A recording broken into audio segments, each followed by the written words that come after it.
আওয়ামী লীগ নিষিদ্ধ হবে কিনা সেই সিদ্ধান্ত আসবে আন্তর্জাতিক অপরাধ ট্রাইব্যুনালে জুলাই গণহত্যার বিচারের পর। বুধবার বিকেলে লন্ডনের চাথাম হাউসে এক অনুষ্ঠানে প্রধান উপদেষ্টা আরও বলেন, জননিরাপত্তার স্বার্থে দলটির কার্যক্রম স্থগিত করা হয়েছে। পরবর্তী রাজনৈতিক সরকারের অংশ হওয়ার কোনো ইচ্ছা নেই জানিয়ে অধ্যাপক ইউনূস বলেন, বর্তমান সরকারের লক্ষ্য গ্রহণযোগ্য একটি নির্বাচনের মাধ্যমে ক্ষমতা হস্তান্তর করা। এ বিষয়ে আলোচনা করতে রাজধানী মিরপুর ডিওএইচএস থেকে আমাদের সাথে যোগ দিয়েছেন ক্যামব্রিজ বিশ্ববিদ্যালয়ের সাবেক ভিজিটিং ফেলো অধ্যাপক মোহাম্মদ মুজাহিদুল ইসলাম। আপনাকে স্বাগত জানাচ্ছি ইন্ডিপেন্ডেন্ট সংবাদে। বান্ডেল থাকলে প্রতি সেনমানিতে টাকা বাঁচবে। বিকাশ সেনমানি বান্ডেল কিনে জিতুন প্রতি লেনদেনে।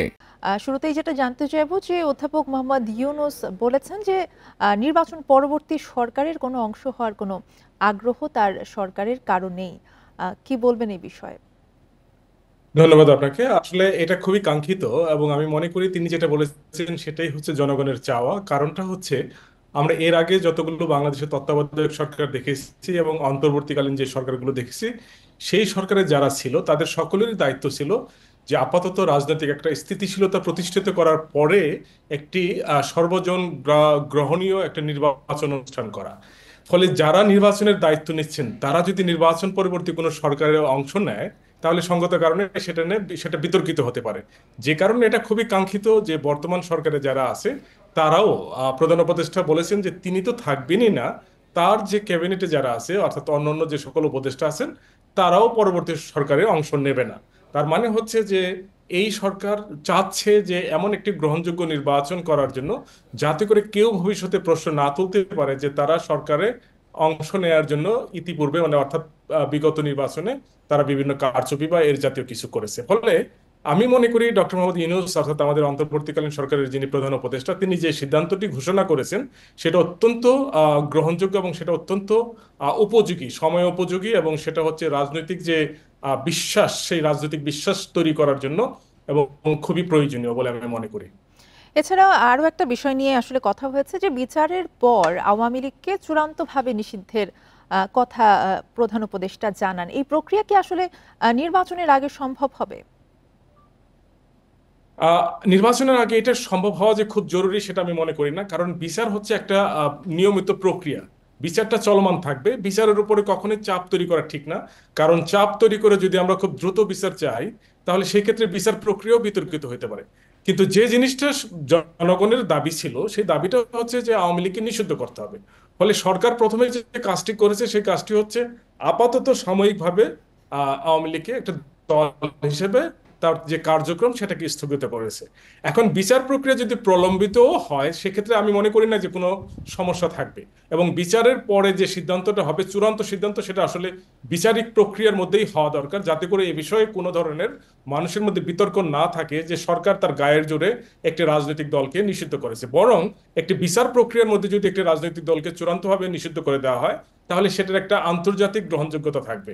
কিন্তু সরকার যেটা করেছে যে সাময়িক কার্যক্রম স্থগিত করা, এর ফলে আওয়ামী লীগের কিন্তু স্বাভাবিক যে কার্যক্রম সেটাও তাদের পক্ষে পরিচালনা করা সম্ভব হচ্ছে না। আমরা ধরে নিচ্ছি যে বিচার প্রক্রিয়া যদি এপ্রিলের পরে যায় এবং যদি আমরা ধরে নিই যে এপ্রিলের মধ্যে নির্বাচন হয়, তাহলে সেই ক্ষেত্রেও কিন্তু এই ক্ষেত্রে কোনো সমস্যা হচ্ছে না, কারণ আওয়ামী লীগের যেহেতু কার্যক্রম স্থগিত আছে ফলে তারা রাজনৈতিক দল হিসেবে আগামী নির্বাচনে অংশগ্রহণ করতে পারছে না। এরপরে যদি বিচারিক প্রক্রিয়া তারা তাদের যে কার্যক্রম সেটা ফেরত পায় তাহলে সেটা একরকম হবে, যদি না পায় তাহলে যেটা ছিল সেটাই অব্যাহত বা কন্টিনিউ সেটা করবে। ফলে এই ক্ষেত্রে আমি মনে করি যে বিচারের যে সিদ্ধান্তটা প্রধান উপদেষ্টা ঘোষণা করেছেন সেটা একটি যথার্থ, একটা খুবই রাজনৈতিক প্রজ্ঞার সঙ্গে তিনি বিষয়টাকে উপস্থাপন করেছেন। এছাড়াও সুষ্ঠু এবং সফল নির্বাচনের মাধ্যমে ক্ষমতা হস্তান্তর নিশ্চিত করাও কথা বলেছেন ডক্টর মোহাম্মদ ইউনূস, কিন্তু নির্বাচন নিয়ে কিন্তু এখনো ঐক্যমত্য হয়নি। কি বলবেন এই বিষয়ে? এটাই হচ্ছে খুবই হতাশাজনক বিষয়, কারণ সরকারের বয়স আমরা জানি 10 মাস। এই 10 মাসের মধ্যে আওয়ামী লীগকে বাদ দিয়ে অর্থাৎ ফ্যাসিস্ট বা বিগত পতিত সরকার সেটাকে বাদ দিয়ে তারপরে যে বাকি দলগুলোর মধ্যে যে রাজনৈতিক ঐক্যমত্য সৃষ্টি হয়েছিল সেটা আমরা গত কয়েক মাস যাবৎ দেখছি যে সেটার মধ্যে এক ধরনের মেঘের আবরণ তৈরি হয়েছে। ফলে এখানে আমরা দেখছি যে বিশেষ করে দুইটা ভাগে বিভক্ত হয়ে গেছে। বিএনপি এবং সমমনা বেশ কিছু দল তারা চেয়েছিল ডিসেম্বরের মধ্যে নির্বাচন, এবং বিশেষ করে অনেকের প্রত্যাশা ছিল যে শীতকালের মধ্যে নির্বাচনটা সম্পন্ন করা। আমরা একটা দৈনিক পত্রিকায় দেখেছি যেখানে আজকে রিপোর্ট এসেছে কয়েকজন উপদেষ্টাও চেয়েছিলেন যে ফেব্রুয়ারির মধ্যে নির্বাচন করা, তার মানে এই সময়টা বাংলাদেশের নির্বাচনের জন্য খুবই উপযোগী সময়। কিন্তু জামাত এবং বেশ কয়েকটি ইসলামিক দলের দাবি ছিল, জামাতের আমির প্রকাশ্যে বলেছিলেন তিনি যে সময়টাতে চেয়েছিলেন আসলে প্রধান উপদেষ্টা সেই ঘোষণাটাই দিয়েছেন। আমি জানি না এই ঘোষণাটা যথার্থ থাকবে কিনা, এই জায়গায় থাকবে কিনা, হয়তোবা রাজনৈতিক ঐক্যমতের আরো সুযোগ আছে। কিন্তু এই মুহূর্তে আমরা দেখছি যে নির্বাচনকে কেন্দ্র করে বাংলাদেশে অর্থাৎ আওয়ামী বিরোধী যে ঐক্যটা গড়ে উঠছিল সেটা একেবারেই বিভক্ত।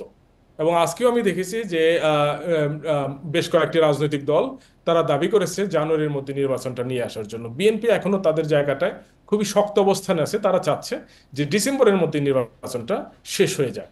ফলে এই সামগ্রিকভাবে এক ধরনের সংকট, রাজনৈতিক সংকট কিন্তু আস্তে আস্তে বাড়ছে, এটাই আমি দেখছি। ফলে সুষ্ঠু নির্বাচন অবশ্যই হবে আমি আশা করি, এবং সেই সক্ষমতা এবং সেই সদিচ্ছা উভয়ই আছে সরকারের। কিন্তু নির্বাচনের এই সময়কাল নিয়ে যদি ভুল ভ্রান্তি থাকে তাহলে সেটা জাতির জন্য হতাশাজনক হবে এবং জাতির জন্য সেটা আসলে দুর্ভাগ্যজনক হবে। ফলে আমি মনে জি করি রাজনৈতিক প্রজ্ঞার পরিচয় দিয়ে প্রধান উপদেষ্টা বিষয়টিকে সমাধান করতে পারবেন। আমরা জি সবাই জানি যে আগামী 13 তারিখে লন্ডনে তারেক রহমানের সঙ্গে একটা বৈঠক তার হওয়ার একটা সম্ভাবনা বৈঠক আছে। হবে এবং এই বৈঠকটিকে আসলে অত্যন্ত গুরুত্বপূর্ণ হিসেবে ধরা হচ্ছে। আপনাকে অসংখ্য ধন্যবাদ আপনার মতামত জানানোর জন্য।